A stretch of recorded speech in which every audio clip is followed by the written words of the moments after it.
اسلام کہتا ہے کہ عورت کا اصل مقام اس کے گھر میں بچوں کی تربیت ہے، اور جب مرد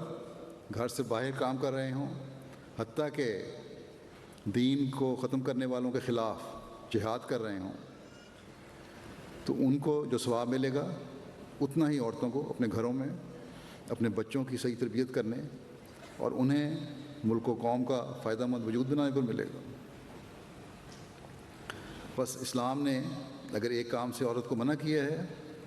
تو اس کا نہ کرنے کی وجہ سے اس پر جو اجر ملنا ہے اس سے اسے محروم نہیں کیا، بلکہ اتنا ہی اجر دوسرے کام کا اسے دے دیا جو مرد نہیں کر سکتے۔ عورت کو کمتر یا کمزور اسلام نہیں سمجھتا۔ بچوں کی پیدائش کے دوران اور اس کی پرورش کے لیے جو تکلیفیں عورت اٹھاتی ہے اس کا نہ مرد تصور کر سکتا ہے،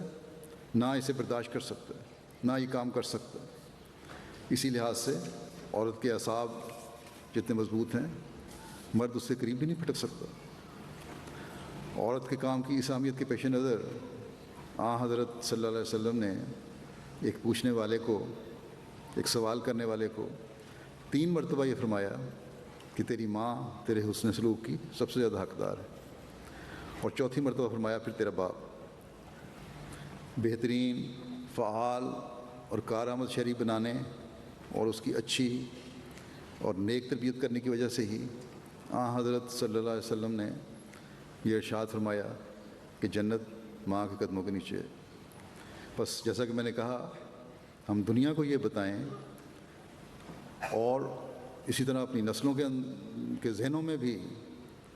یہ ڈال دیں کہ عورت کے حقوق کی اسلام حفاظت کرتا ہے، اور اسے ایک مقام دیتا ہے۔ تو ہم ایک وقت میں دنیا کو باور کرانے والے ہو جائیں گے، ثابت کرنے والے ہو جائیں گے کہ اسلام ہی حقیقی حقوق عورت کے قائم کرتا ہے۔